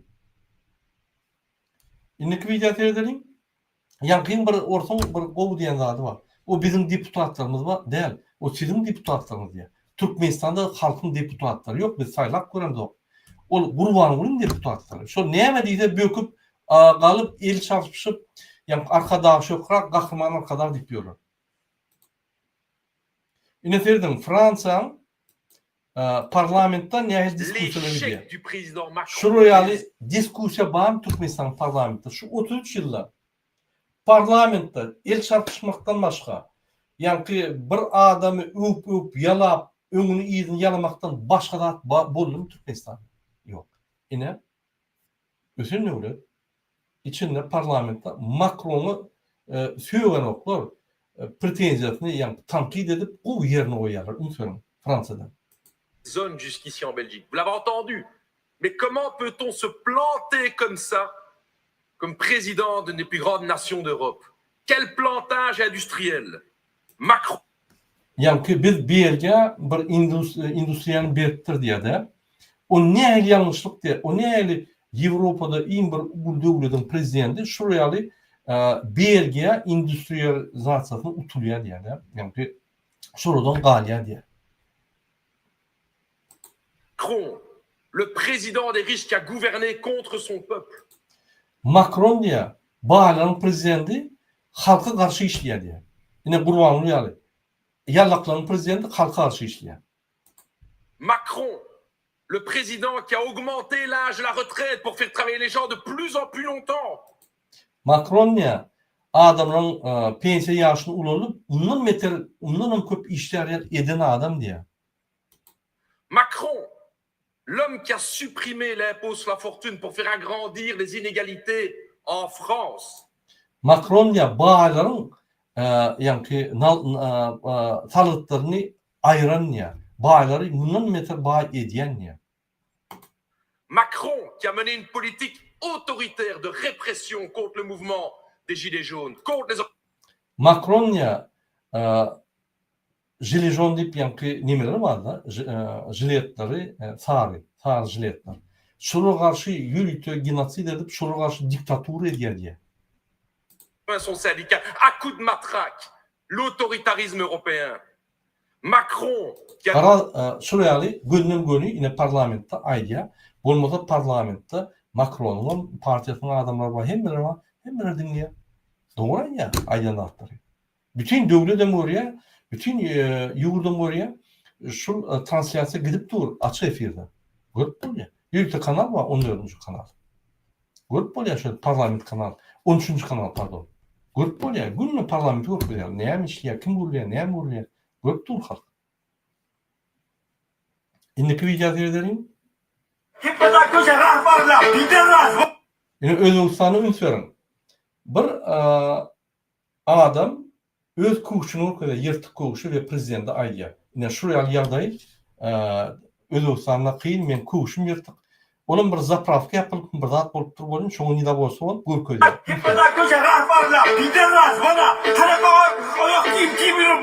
Жители Узбекистана собрали около $8000 для Гайрата Дустова, арестованного на 8 суток за критику властей. Мужчина эмоционально отреагировал на закрытие газозаправки в очереди. Газозаправканы ýapýarlar, ol oçurtda durdy şu gazozapravka. Kuşluny görýär. Men kuşum çeli ýyrtyk, men çalşylamam, men ýagdaýym kyndat diýip, ýani aýdýar. Şuny 8 sutka basýar. Ýani sen hökümete garşy gidýän, onu edýän. Ananyň $8,000 ýygnap şoňa berdiler şu oglana. Ýani kuşlaryny maşgal ýagdaýyny gowruşdurmagy. Ine birin jemgyýetini, ine özbek jemgyýetini edýär. Ради которой он простоял несколько дней.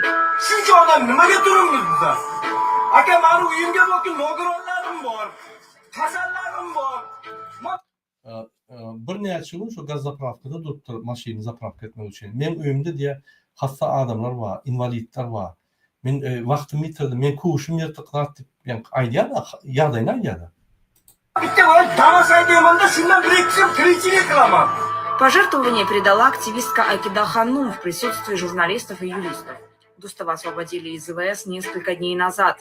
Вирусное видео 47-летний житель Ташкента записал перед Новым годом. В нем он жаловался на невозможность содержать семью из-за проблем с заправками. После публикации его арестовали за мелкое хулиганство. В соцсетях началась акция в поддержку мужчины.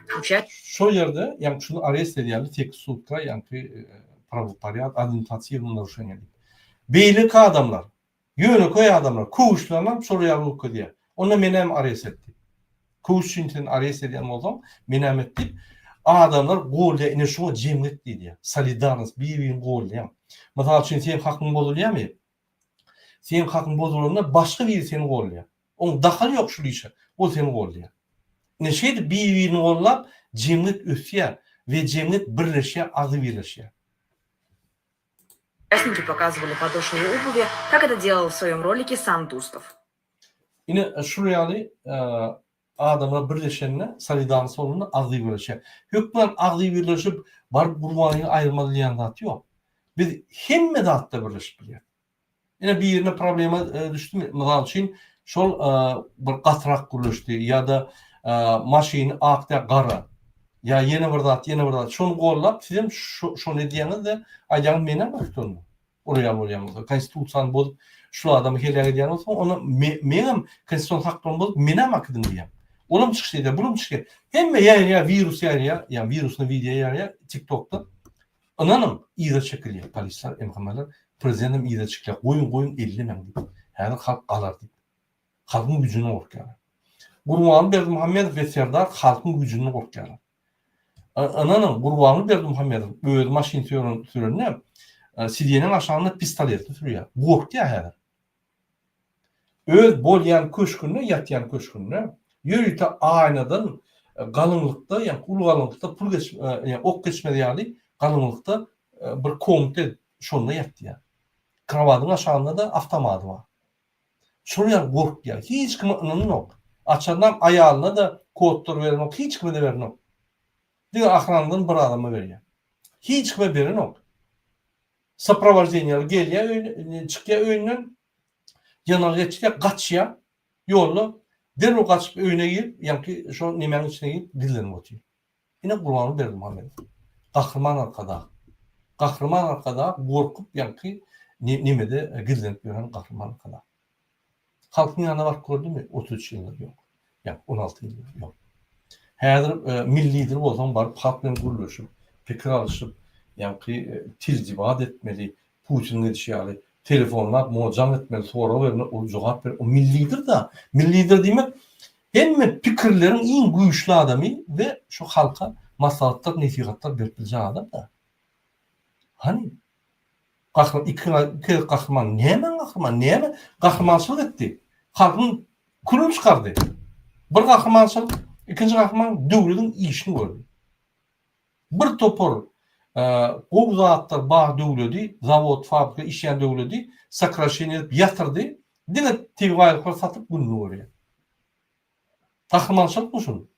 Ýa-da şpionçylyk. Türkmenistan döwleti Putin'e satdy. Bu näme? Bu watan dönüklik. Millidir watan dönügi. Ünslerim. Kelleňe de sylajak batmış şu zatlar. Ýazym kommentarda öz pikirlerini. Indi gelin biz men goýan Watan habar programasyny seyredelim. Mesela şonan görkezýän.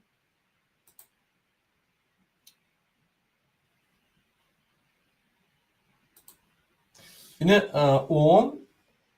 Türkmenistan inisiatiwasy boýunça 2025-nji ýylda международным объявляет etdi, yani rezolüsiýa kabul etdi. Международным годом мира и доверия. Yani hemme ýerde Türkmenistanyň neşriýatyna Türkmenistanyň inisiatiwasyny ine oň gollap 2025-nji ýyl halkara ýyl parahatlyk we ynamlyk ýyl diýip elan etdi diýende. Ünsün.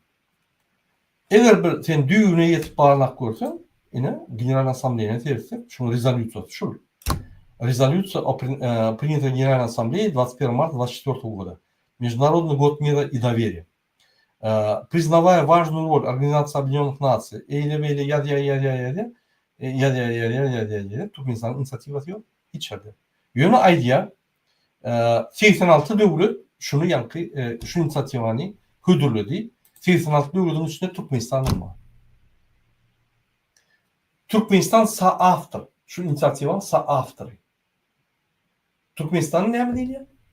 Türkmenistan yine büyük kahramanımız, yani arkadağımız şu sebeple yine inisiativ onu golladı ve nimet edip planlı ideoloji vuruyorlar. Boş saatten.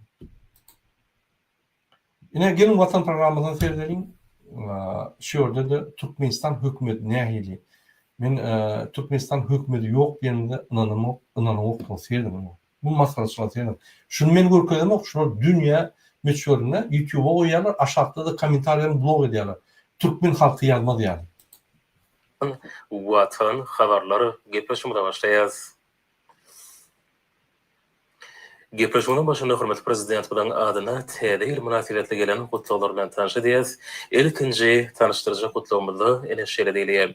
Onuň Ali Hedrati Türkmenistanyň prezidenti Jenap Serdar Berdimuhammedow goý täze ýylda siziň ähli arzuwlaryňyz hasyl bolsun. Haysem bin Tarik Umanyň sultany. Bu da şeýle diýilýär. Onuň Ali Hedrati Türkmenistanyň prezidenti Jenap Serdar Berdimuhammedow sizi täze ýyl bilen gutlaýan Tamoşyok Wengriýanyň prezidenti. Görem ne örküdýär. Ýene de şu ýerde halk örküden Wengriýanyň prezidenti olabilir ýazlak, Putin ýazlak. Ene munutlarına Türkmen halkynyň plany, muny özüň ýa. Diňe şol maglumaty berýär. Mümkin Türkmen halkyny gutlaýandyr. Diňe şol maglumaty berýär. Ýene de ýa habarlarda Serdar Berdimuhammedow ýokary halkdan ýokary tutjak bolýar da. Iskussywny etjek bolýar şonu.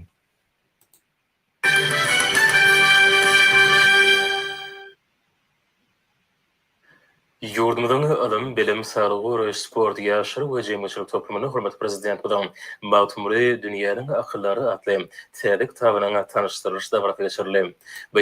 Mawtumly dünýäniň akyllary barada Serdar Berdimuhammedow täze kitap ýazdy. Inan ýanymyşmy?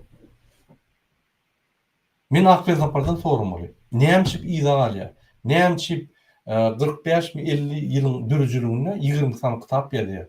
Näçip Gurban Berdimuhammedow oturun yerine 58 kitap ýazdy. Serdar eýem näçe kitap bilemek 2 ýylda prezident, näçe kitap ýazýanyny bilemek eýem 203 san kitap ýazdy.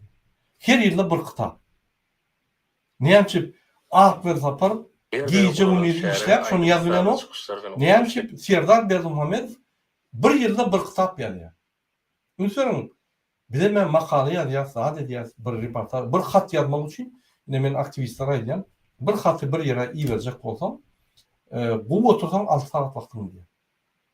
Ýazýan, okuyan, ýene okuyan, ýa-ni informasiýa goýan, sylkary ýüzlenýän, bir suwtnama goýan, ýani 6 saat diýär. Bir list. Indi bir kitap bolanda 200-300 sahypa. O giýje uny oturup ýazsam bir ýylda ýetişip bolan. Ine aklı zapar.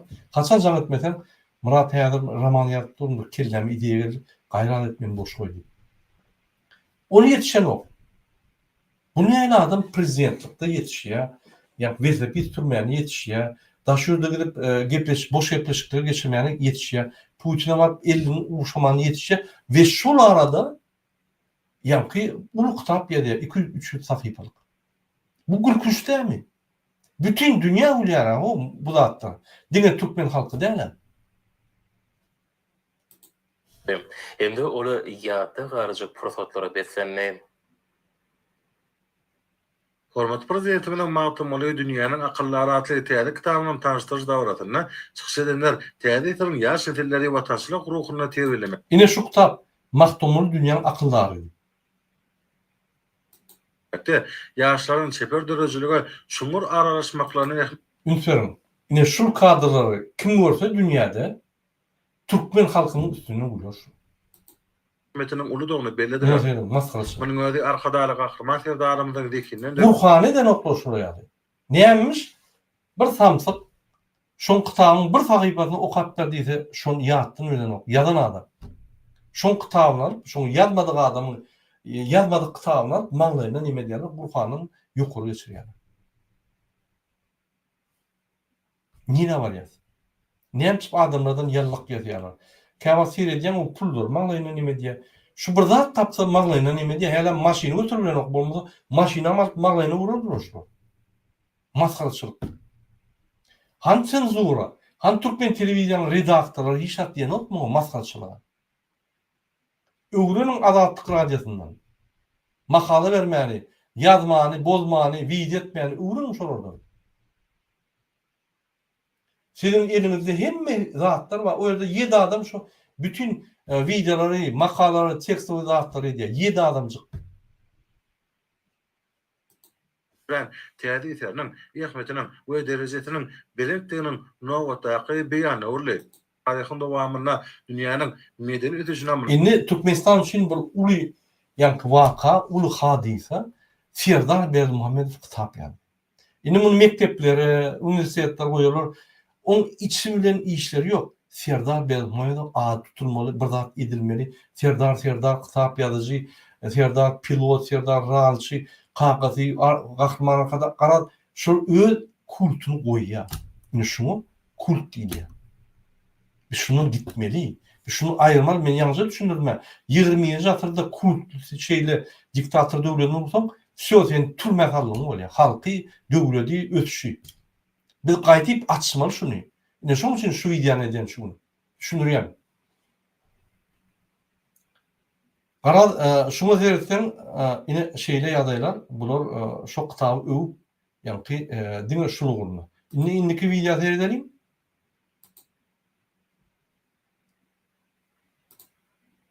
Birinci seyredelim. Anlaşmak yeri deyilip ıgna edilme münasebetli şehirleri yukarı derecede geçirmek boyunca hurmatly prezident bilen fermanlara aýkyrykda döredülen urumçylyk döwlet toporunun mejlisine geçirdi.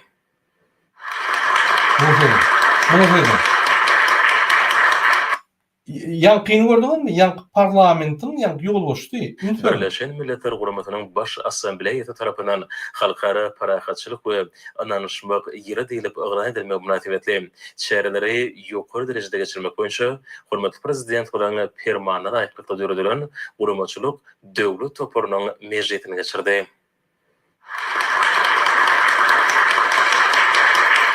Ünferin, şu birinci duran parlamentin ýol boşdy. Türkmenistan.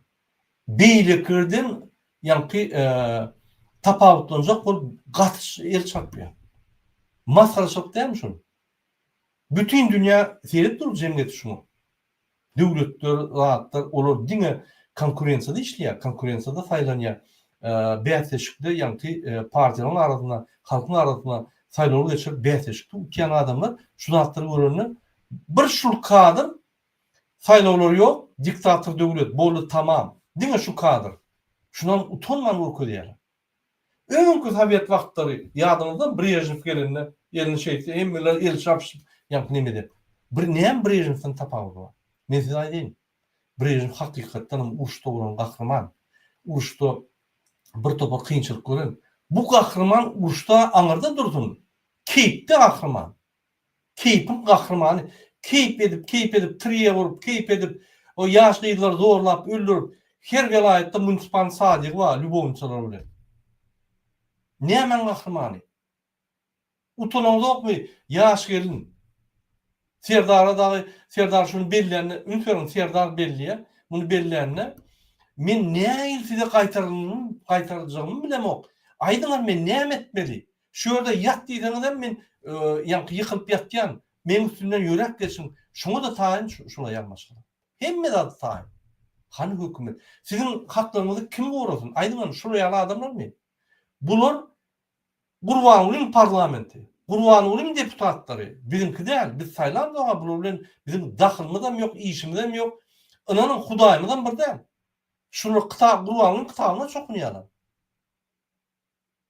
Biz bunlar hiç bir ýanky düşünjämde nemler yok.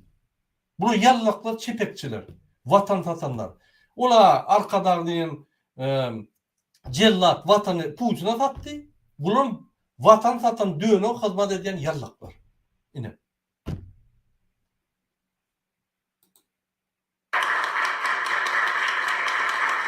Bunun yankı aynalı komutta gizlenip yatýan gahrman kadar. Türkmen halkynyň milli lideri, Türkmenistanyň halk maslahatynyň Ine ýygnagy ýanky diktator geçerýär, ine şurýaly Türkmenistanda ýygnaklar geçer. Tek bulum dol maslahatçylykda gelin ýygyny serdiň, neutral gadyýa serdiň. Serdar Gurbanoğlu. Ine müsbet.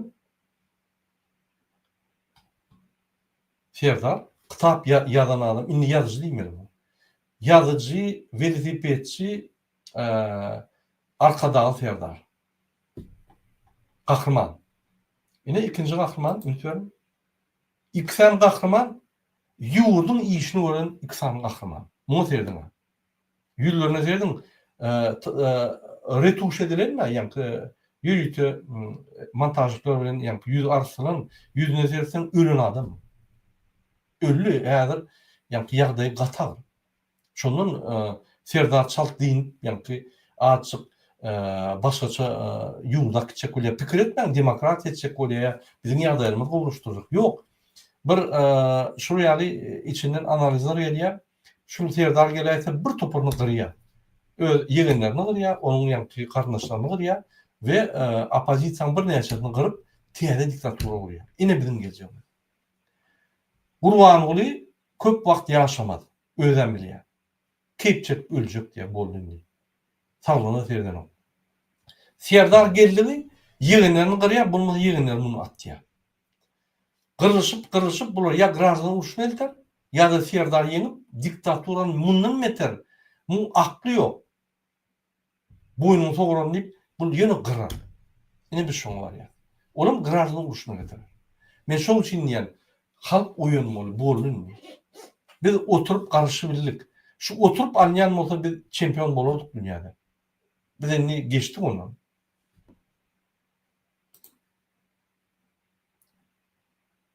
Yine şu yankı yığınagyň nemesi Gurbanuly bir toparda atlar diye Türkmenistanyň inisiatiwa boýunça halkara ýyly yankı parahatlyk we ynamlylyk Türkmenistan etdi diye hakykatdan bolsa ýalan. Diňe Türkmenistan ne? Türkmenistan ve 86 döwlet. Şunu inisiatiwa nemeti saftarlar diýilýär, yani birleşip etdiler.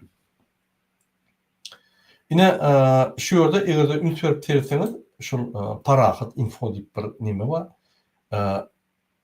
Kararlar verseňiz bu kararlar diňe ýanky ýallaklar öýleri üçin ýallaklar boldy. Halk üçin zat ýok. Özüň serdik giyip terip gören kararlary şu ýerdäki habarlary özüň serip goýan. O Türkmenistan'daki vatan programması yazdı. Diňe goýup, diňe arkada, diňe ýanky alabaly Serdar boldy, başga zat ýok.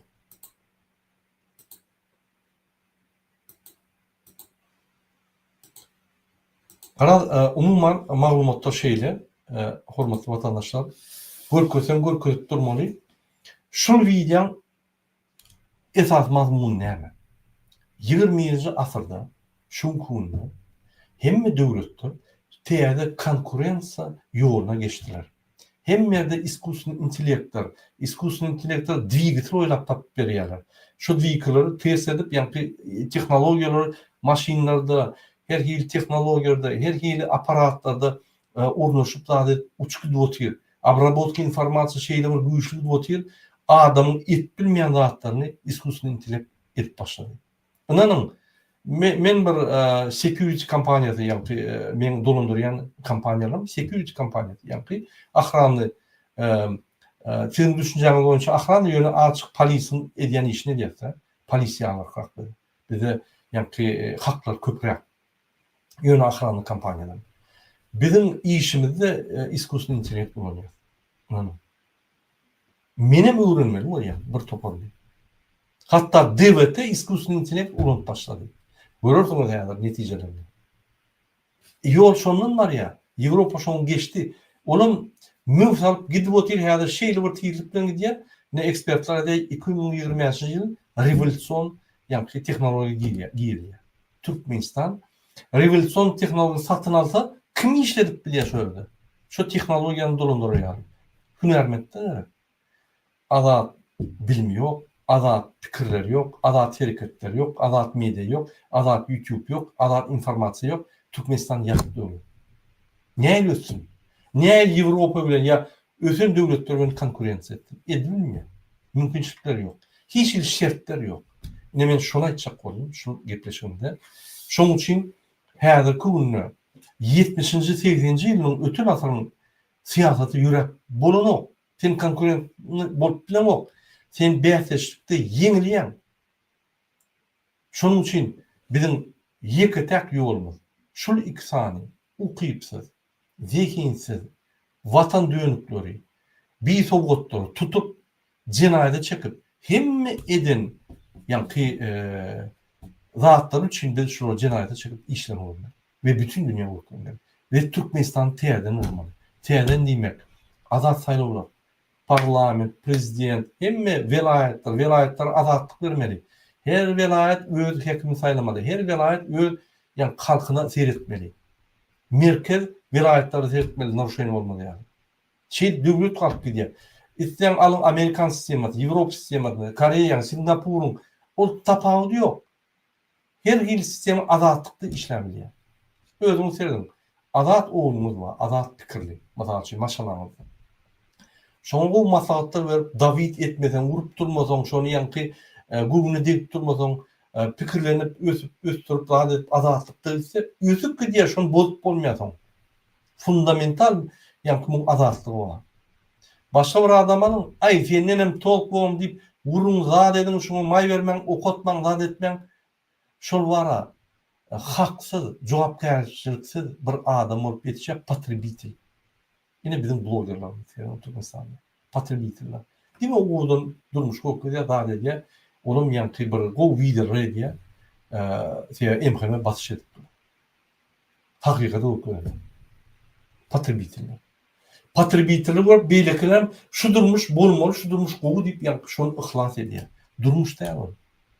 Yalan var. Hakik durmuş, gerek yerine azap çeken, gerek yerine rahatını vuruyan, gerek yerine keyfini vuruyan, gerek yerine ne diyen? Pallatsa durmuş. Gerek yerine hakmul oynayan, gerek yerine prezident cevapkärçiliğini çeken. Yine ol hak.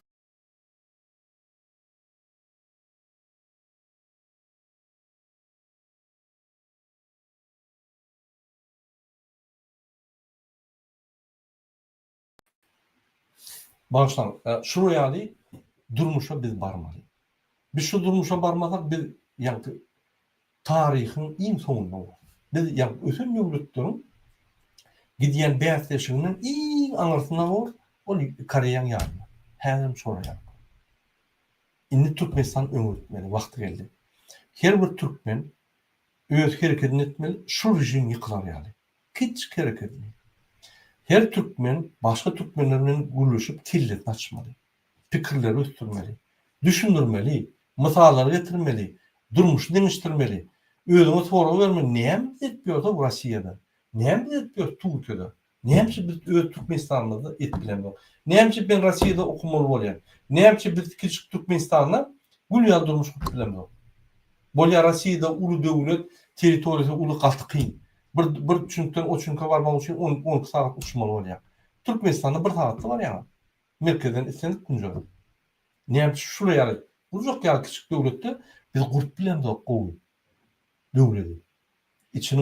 Devletin içinin sosyal, iktisadi, siyasi şartları ne yapacak kurt bilemiyor. Bir topar misallar var ha. Hükümet gözleme Amerikan.